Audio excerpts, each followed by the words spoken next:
It's the Michael Patrick Leahy Show, broadcasting live from downtown Nashville. Now, here's Michael Patrick Leahy. Good morning, and we are indeed broadcasting live from our studios in downtown Nashville. It is Tuesday, January 7th, 2025. I almost said 2024. It's time now for the Morning Rundown, brought to you by The Glock Store. GlockStore.com, located just a few miles from the airport, right here in Nashville, Tennessee. Well, here we go. Here is the Morning Rundown for Tuesday, January 7th, 2025. 1 week, 6 days, and 2 hours until Donald J. Trump is sworn in as the 47th President of the United States. I can't wait. It's the longest 1 week, 6 days, and 2 hours ever. Let's hope nothing goes wrong. Number 2, Donald Trump Jr. just landed in Greenland on Trump Force 1. Some Greenlanders want the U.S. to buy that huge Arctic island to make Greenland great again. You like, see what we did there with that? Number 3 is the city of Nashville, Tennessee, an immigration law scofflaw. Tom Pappert, our great reporter, will be talking about that at the bottom of the hour. They're supposed to report the number of illegal aliens arrested last year. Every county in Tennessee is supposed to report that, but guess what? They apparently haven't yet. Do the laws of the state of Tennessee not apply to Metro Nashville? Well, they may not, at least according to Mayor Freddie O'Connell, who had been on this program like 7 times in the month or so leading up to the election back a year and a half ago. Hasn't been on since. I wonder what he's worried about. Number 4, education savings accounts. In Tennessee, will there be a special session start of the Tennessee General Assembly starting next week to pass Governor Bill Lee's education freedom account? I think there might be. Number 5, Robbie Starbuck strikes again. He got another win. How many is this? It's like 12, 13 major companies. McDonald's has now backed off of its DEI programs. Well done, Robbie Starbuck. Number 6, confirmation hearings from Trump appointments to the cabinet will begin next week. Pete Hegseth, Pam Bondi, Marco Rubio. Number 7, will we have 1 reconciliation bill or 2? We'll talk a little bit about that later in the program. Number 8, Justin Trudeau, known by some as Fidel Castro Jr., has resigned as Prime Minister of Canada. Nobody's crying about that except for Justin Trudeau. Number 9, hey, we have a terrific guest. Senator Marsha Blackburn of Tennessee will be with us in the final segment of Hour 1. She's going to talk about her agenda for the coming year, but also she is over the target. A whiny blue state attorney general has said, oh, gosh, Marsha wants to stop DEI and FBI. She's such a mean person. Marsha is over the target. So there we go. That is the Morning Rundown for Tuesday, January 7th, 2027, brought to you by our friends at the Glock Store.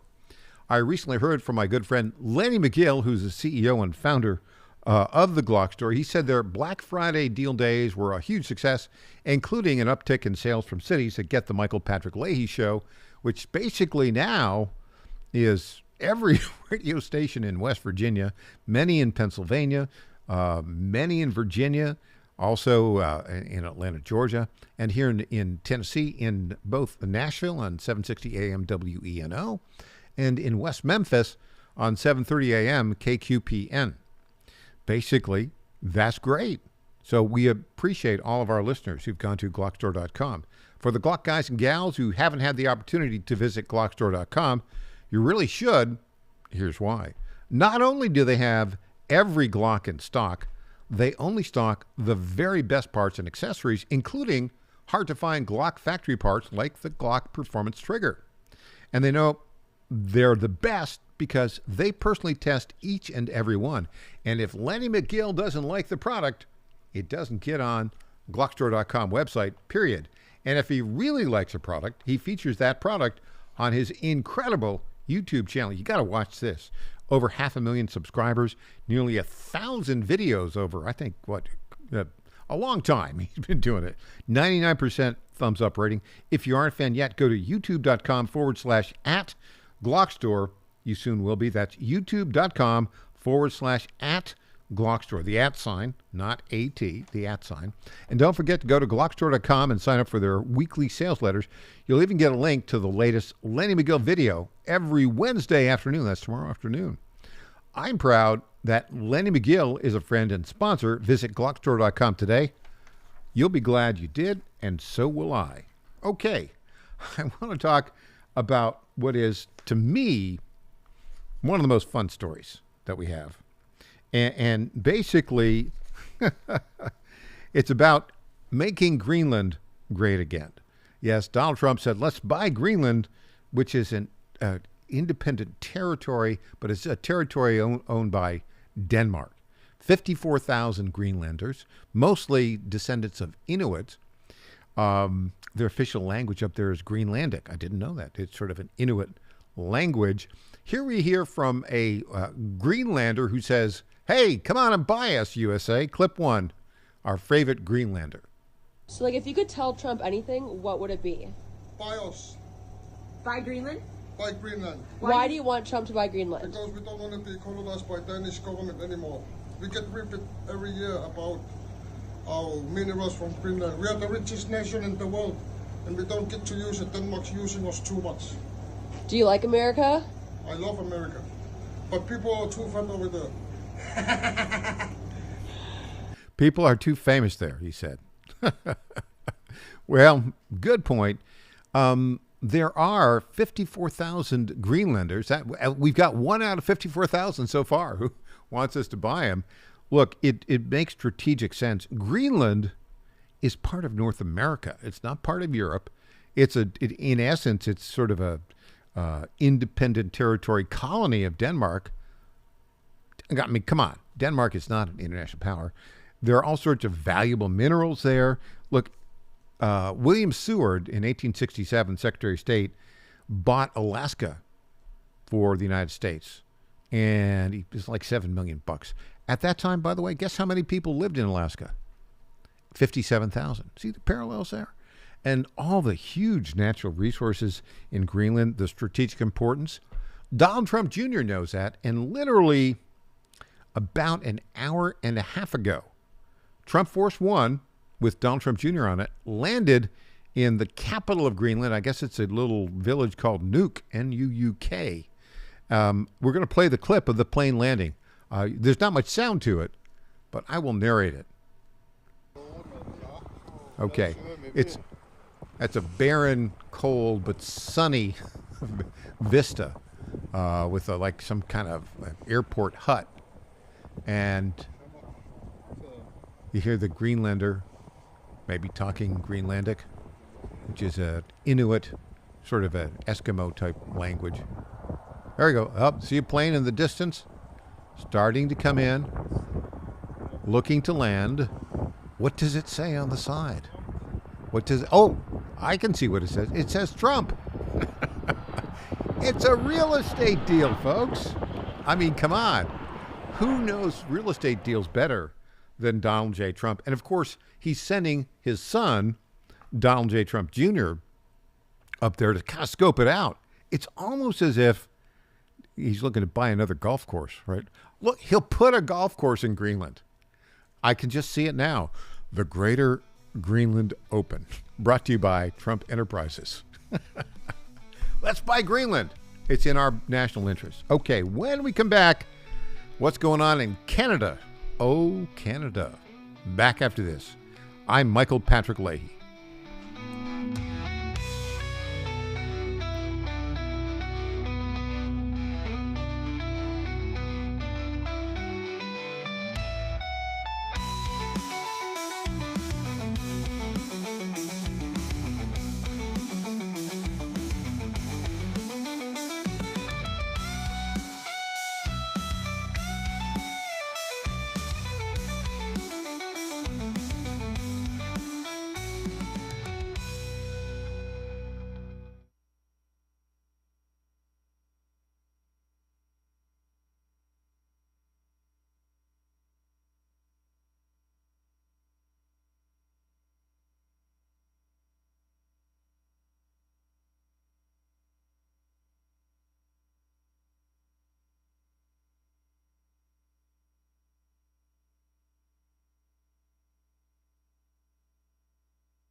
Hey there, this is Lenny McGill, founder and CEO of the Glock Store. As a proud sponsor of this show, you may have heard Michael Patrick Leahy mention us a few times over the past 4 years. But today, it's me on the radio telling you how pleased we are to be associated with Michael Patrick Leahy and his dedication to the highest levels of professional journalism. Michael Patrick Leahy has been threatened with jail time in bringing the true facts about that Nashville Covenant shooting to his listening audience. Michael Patrick Leahy, you keep doing what you're doing, and we here at the Glock Store will keep sponsoring your show for the good of Nashville and the entire country.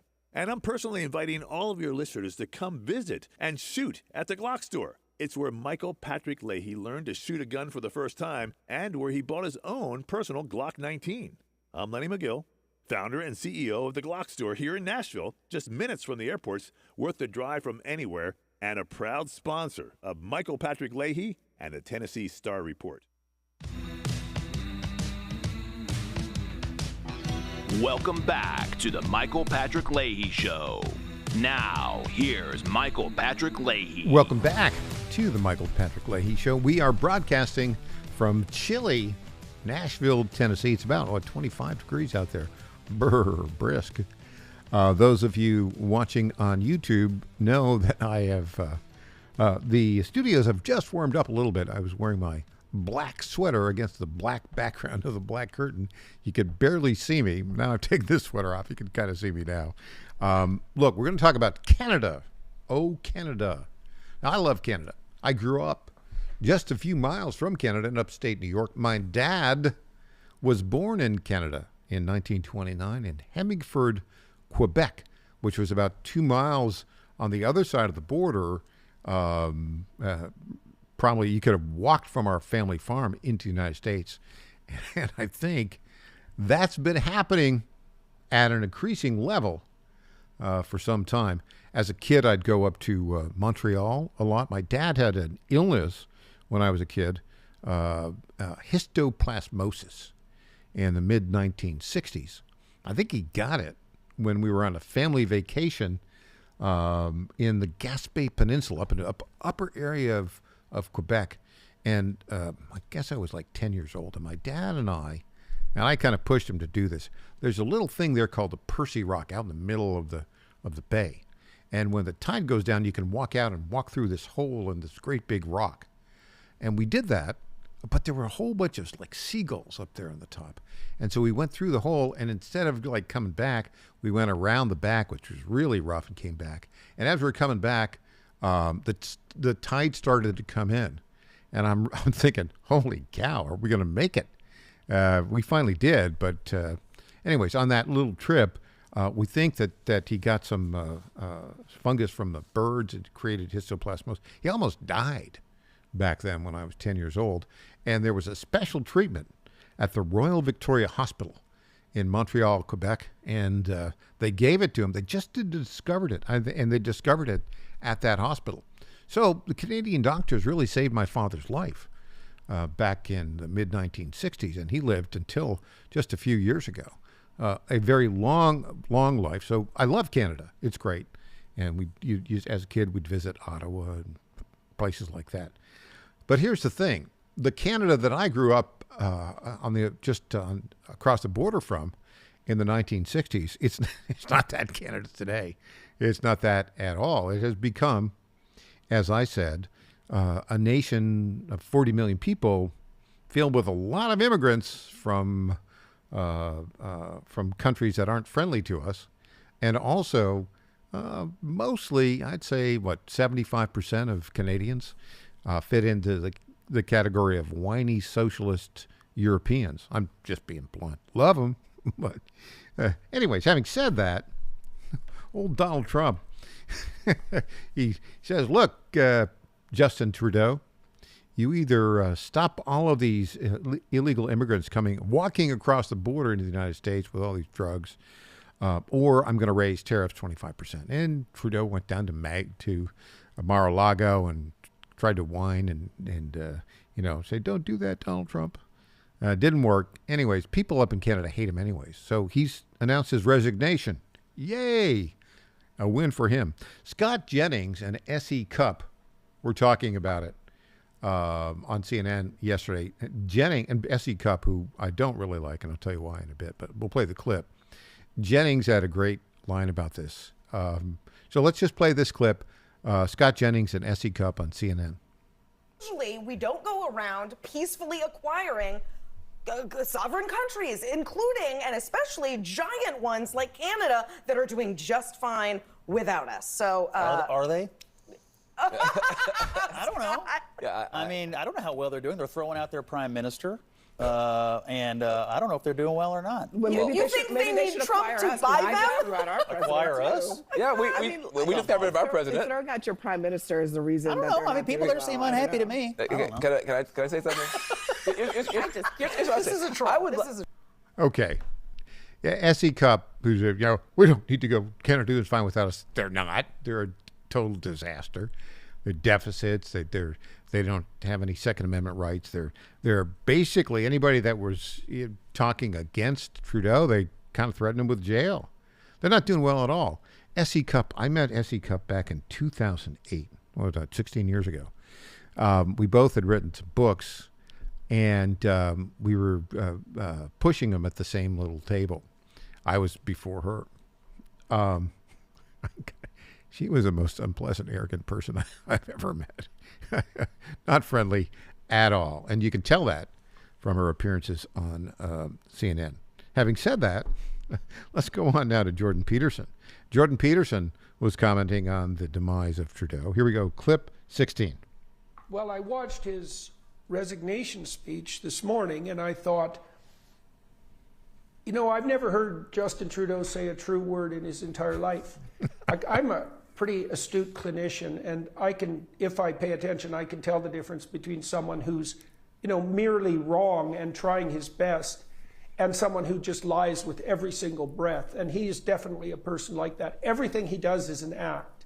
And his resignation speech was an act. You could tell because today he started out with the words, well, everyone knows that I'm a fighter and I don't give up. And I mean, Pierce, I don't know about you, but I can't imagine myself ever saying something like that in public.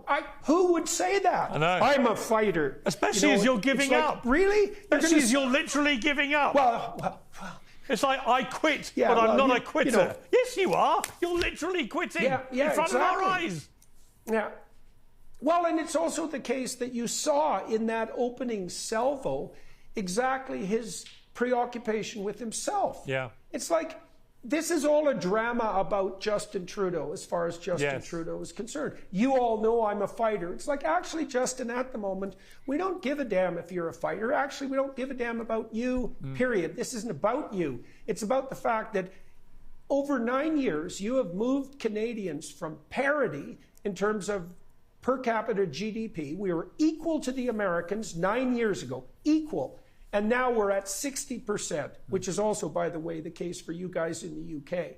And that's 100% attributable to Justin Trudeau and his nightmarish, woke, leftist, weak policies. And it's exactly the same cabal of self-serving narcissists that have been in power so often in the UK and that are responsible for the clamorous silence surrounding these sadistic rape gangs. And I'm so glad he's gone.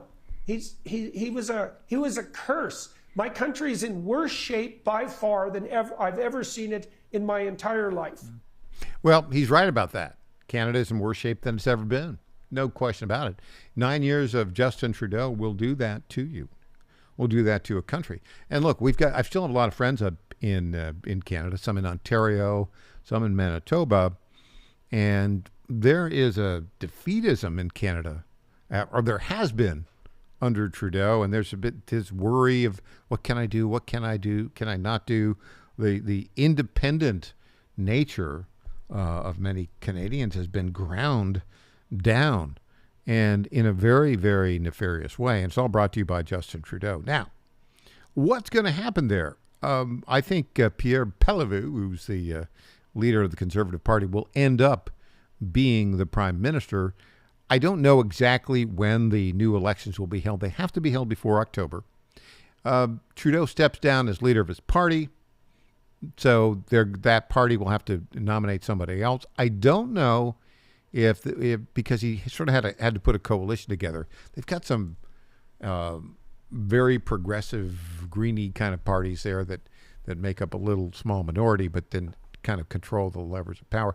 I don't know if Trudeau steps down and they put in somebody else, might be his former finance minister, might be somebody I've never heard of, but I don't know if that person can get a majority coalition in Parliament to become prime minister. And so the question then would be, when is that next election going to be?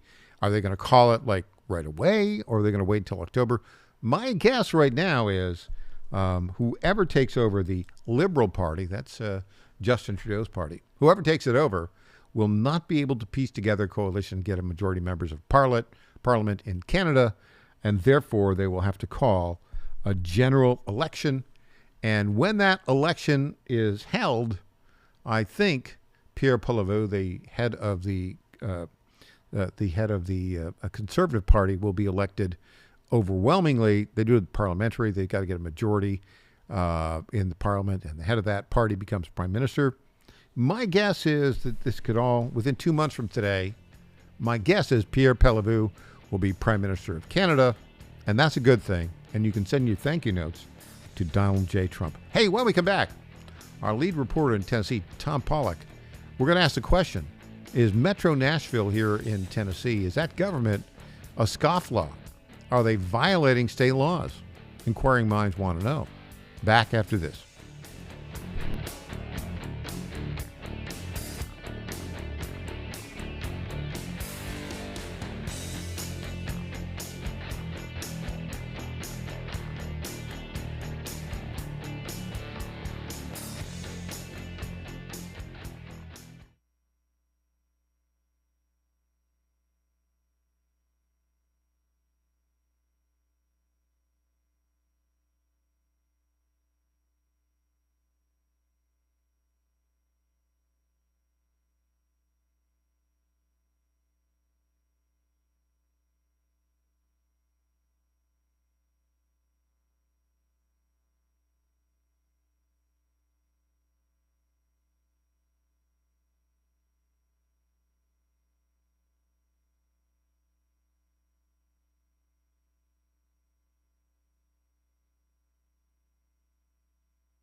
My fellow Americans, I have to tell you about my good friends at D.T. McCall & Sons. They have furniture and appliances and a lot more. They've been family-owned in Middle Tennessee for over 100 years, and they're not going to rip you off. No hidden charges, no delivery charges, no charges for all of the crazy things. These are sick people at the lumber yards. These are very sick people. They charge you for cords and hoses and haul off. They charge you for all of these things. They call them hidden charges. It's the type of surprise that you don't want to see. It's like an October surprise, but it's worse.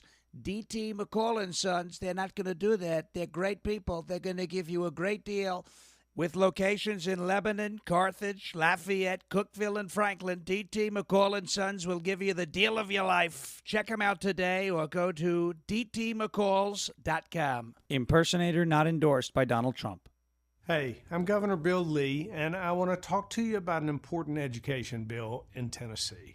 Everyone knows that education has the power to change the trajectory of a child's life forever.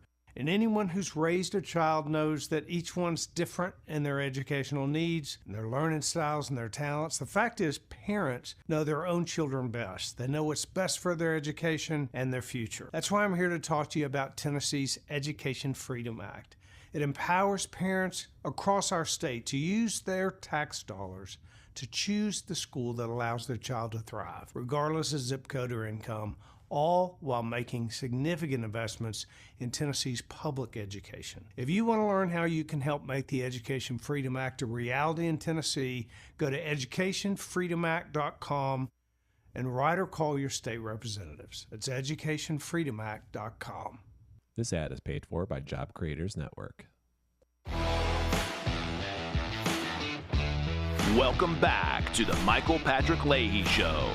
Now, here's Michael Patrick Leahy. Welcome back. We welcome to our Zoom newsmaker line right now our lead political reporter at the Tennessee Star and the Star News Network, Tom Pappert. Good morning, Tom.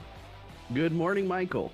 So, Tom, you published one of your stories yesterday. It was just sort of a matter-of-fact story about a law that was put into effect in July of this year, which requires folks who are involved in law enforcement to report to the Tennessee Attorney General Conference, Tennessee District Attorney General Conference, details of the arrest of anyone who is an illegal. And in addition to that, the Tennessee District Attorney General Conference is supposed to put a report together documenting how many illegals were arrested in each county between October 1st and December 31st, 2024. Now, you have reached out to a couple of Middle Tennessee County law enforcement officers, or rather the Tennessee Department of District Attorney General's Conference, to see which counties have provided data. Williamson County, which is just south of Nashville, has apparently provided data to them. They're required to put a report out by January 31st. But Davidson County and Metro Nashville Police Department apparently have provided no information to them. Tom, it sounds to me like Metro Nashville Police Department and the Davidson County Sheriff's Office are in violation of that state law.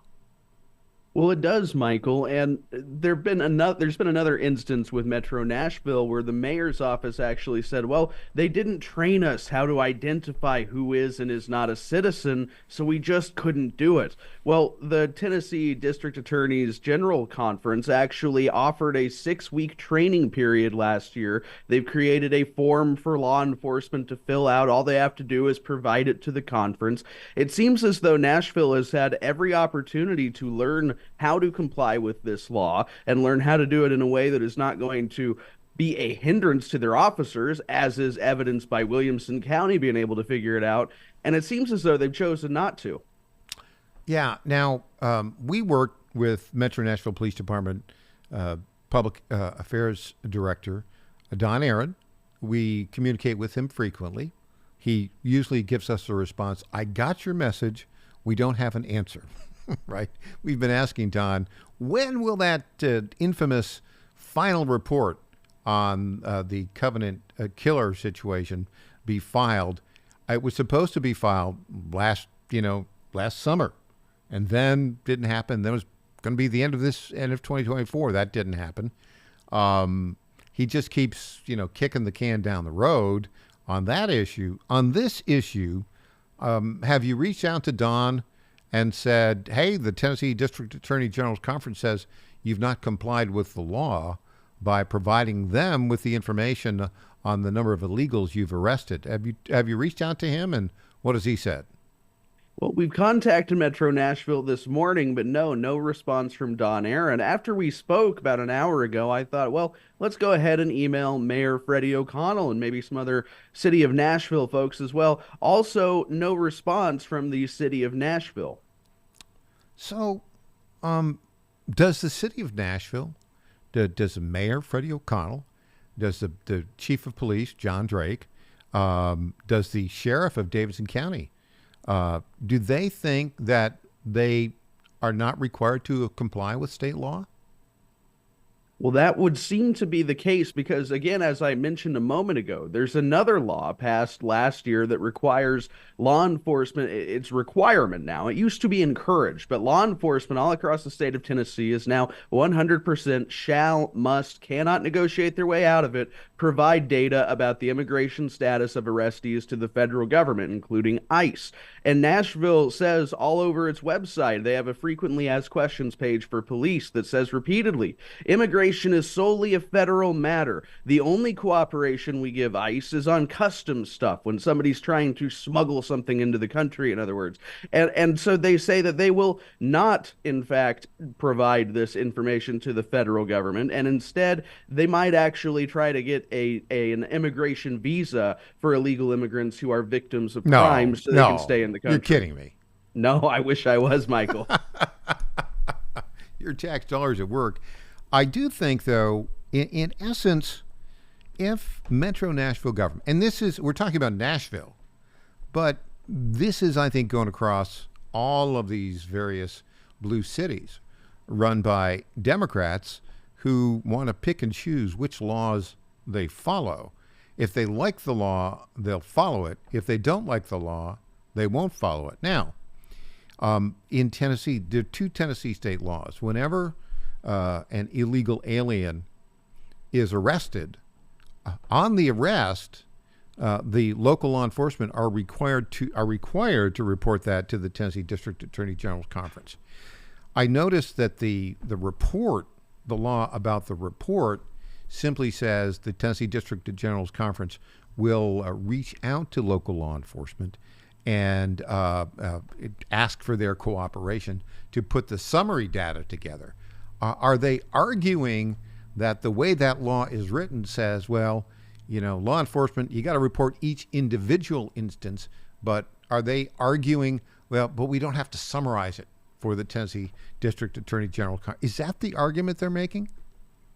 I don't think so, Michael. I mean, that may come up. You may have just given them a brilliant legal strategy that they'll employ should this ever get to a courtroom, but I think the law was written understanding that there was going to be some difficulty pulling this data out of places like Nashville and Davidson County. So this is what the spokesman for the Tennessee District Attorneys General Conference told me when I asked, so what are you going to do if you don't get this information from some law enforcement? They said, our team is also using other means to verify disposition status. This includes, but is not limited to, working with local court clerks and utilizing publicly available court documents. So it appears when local law enforcement like Davidson County and Nashville refuse to comply with this law, it creates a lot of extra work for the conference, but it doesn't stop the work. I sent your story to the Speaker of the House, Cam Sexton. His response, interesting, ... And there was a little bit more that he added to it. But I think he was pretty incredulous that Metro Nashville Police Department and Davidson County Sheriff's Department are not complying with that state law. Now, does that state law have any penalties for failure to comply? No. However, I could see this becoming a lawsuit issue. Should that change? With this upcoming legislative session in the next few days? Well, clearly there's an opportunity for lawsuit. And by the way, I think this is something that will catch the attention of Tennessee Attorney General Jonathan Skrmetti, because failure to comply with state law will have interest to him. Also, for all of the state legislators out there, might not be a bad idea to put in a compliance element here, which in essence, I don't know, what I might suggest to them, if a metro government or a county government, sheriff's department, fails to comply with the law to report the number of illegal aliens that have been arrested during a period of time. Now, the period that they're required to report is October 1st to December 31st. I think it would be great just to say, look, we're not going to give you a dime of state money until you comply with that. And I think also there ought to be some, other penalties for officials who fail to, who defy state law. What do you think? Well, I think that's a reasonable response, and I think that this is a General Assembly that is willing to make these moves. If you look at what's happening in Memphis, Shelby County, where they're talking about removing district attorneys general and judges. Well, now, the judge, by the way, the judge down there, Bill Anderson, I think you saw this, he's resigned now. Right, so right. That's had an impact there. Senator Taylor, Brent Taylor, comes on the show all the time, said he did that because he knew that the General Assembly was going to be opening up very soon here. Now, another element of this that I've asked Mayor O'Connell and the mayor's office is, what do you make of Tom Homan? Because President Trump has suggested the same thing, Michael, that they could be losing any sort of federal funding they're getting, and they're going to have potentially an increased amount of attention from the federal government with the immigration czar coming in. And again, we haven't got a response, but it will be interesting to know whether they've even considered this. Well, from a federal level, if they have and they know and have collected data about illegal aliens that have been arrested in Metro Nashville, Davidson County, between October 1st and December 31st, and they know someone's illegal and they don't turn them over to ICE, they are harboring an illegal alien, which I believe is a federal felony. I believe. I think that the Department of Justice could issue arrest warrants. Just saying. What do you think the likelihood of that is? Maybe not too likely, but I could see Tom Homan saying, well, all right, if we're not getting any response from the local police or the sheriff's office, then let's increase our federal presence there. And let's ask President Trump to ask Congress to deny them any sort of money, any grants they get. Essentially, I mean, this is the threat that our new FBI director said is being used to keep the Covenant Manifesto from being released. Well, why not use the same sort of threat to get them to follow the law? As somebody that's been threatened with jail time by a Chancery Court judge, it doesn't hurt my feelings at all if a non-compliant local official is threatened with jail time for failing to comply with immigration law. And on that happy note, Tom Pappert, thanks for joining us. Anytime, Michael. Thanks for having me. Up next, Senator Marsha Blackburn joins us.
Welcome back to the Michael Patrick Leahy Show.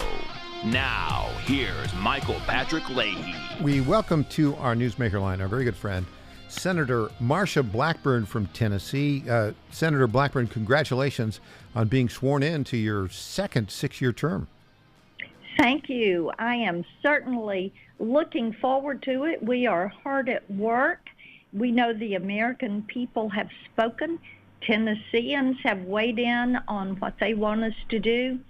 And they want us to start with securing that border, getting the cost of energy down, making certain that we deal with the tax cuts, make those permanent so that they don't get a tax hike, and that we return to a standing on the world stage where our enemies fear us and our allies know that they are our friend and ally. You know, last week you sent a very straightforward, common sense letter to outgoing FBI Director Christopher Wray. You demanded answers about the FBI's diversity, equity, and inclusion policies that have been so disastrous.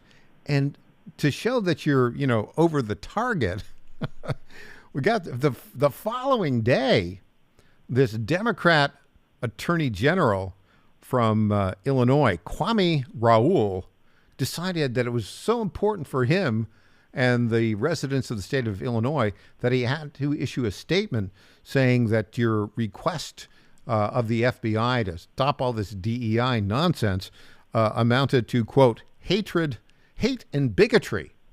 I've never seen an attorney general of a state respond to a letter sent to the FBI by a United States senator. What are your thoughts on that? Yeah, we are fully aware that somebody put him up to it. I mean, this is not someone, I would think, following me on Twitter. Every day he's there just saying, what's Senator Blackburn saying today? Right. I'm sure he's got a full plate dealing with all of the crime in Chicago. So, I look at these things as it is people from the left that are trying to find somebody to push me on something because, as you said, the American people are sick of this. And when you're over the target, then the left is going to try to fight back. They have learned nothing from their loss. I had the same exact reaction. What is this Democrat Attorney General from the state of Illinois doing attacking my senator for just doing common sense activities? Yeah, there are some of us that want to know what they've been doing with DEI and why in that process they missed the big items there in New Orleans. Mm-hmm. Exactly. Next week, I'm told that the confirmation hearings for a number of Trump cabinet nominees, Pam Bondi for Attorney General, Marco Rubio for Secretary of State, right. Pete Hegseth for Secretary of Defense. Will you be the first, the committee, as you're on the judiciary, will you begin the Bondi hearings next week? Yes. We'll do Bondi and Kash Patel. Those it will, and Cash will be next week? We want to do him Thursday or Friday of next week. Wow. Yes. Wow. What do you expect those hearings will be like? Well, I think that the Democrats are going to beat these people up, and we're going to rehab them and bolster them and talk about why they are qualified. And then we're going to call the vote, and the Republicans have the majority, so we will be able to move these individuals to the floor. Are there any Democrats in the Senate Judiciary Committee who are going to have an open mind about this? Or are they all just, lockstep propaganda? We hate anybody that Donald Trump nominated. I think you're going to see most of the Democrats are going to be anti.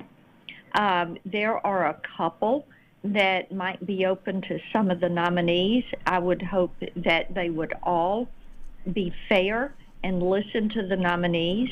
But, realize that Adam Schiff, old Shifty Schiff, is the new member for the Democrats on the Judiciary Committee. So, oh my goodness, I forgot about that. We pretty much know what to expect from that one, Michael. Oh my goodness! And you have to sit at the same committee table as that guy. Now, how many members are there of the Judiciary Committee? 20? There are 13 Republicans and 11 Democrats. Okay, so 24, 13 and 11. My guess is, this is my guess. My guess is the vote will be 13-11 for both Bondi and Patel. And You're then, probably right. you know what though? I think you might get in the when it comes to the floor vote in the Senate. I think old John Fetterman from Pennsylvania might vote for all three of these: Hegseth, Rubio, and Bondi. What do you think about Fetterman? Well, he could end up voting for some of our nominees. You know, he has been surprisingly open-minded, and he's one of the few Democrats that says, hey, we need to learn a lesson. We're out of step with the American people. So this is kind of interesting. Have you ever met him? He's so different than you. I mean, you're always very put together, and he is like, a messy bed, right? He's always wearing his hoodies, but he seems to be kind of an open-minded kind of guy. Have you interacted with him at all? Oh, yeah, absolutely. And I'm always willing to have a conversation and work with anybody that wants to make the lives of Tennesseans and all Americans better. So if someone's willing to have a conversation about an issue, I'm willing to participate in that conversation. I think you have the longest track record of working in a bipartisan way with Democrat members of the Senate all the time. How many of bipartisan bills have you put together in your career? 20, 30? A lot number. I would say probably more than that. You look at the work I did in the House with the Music Modernization Act. Oh, that's right. Tax fairness for our songwriters. And when you look at what I've done with AM/FM, all of these are very good bipartisan efforts. And then the Software Act for health care. That's right. Forgot about that one, too. For health care. All of those pieces of legislation that have been so vitally important, they are every one bipartisan. Senator Blackburn, it is a pleasure to have you on the program. Congratulations on your second term, and good luck dealing with all the Democrats in the confirmation hearings. You got it. Take care. All right, Bye-bye. Senator Marsha Blackburn from Tennessee. We'll have more when we get back. I'm Michael Patrick Leahy. E.J. Haas joins us. This will be fun. Back after this.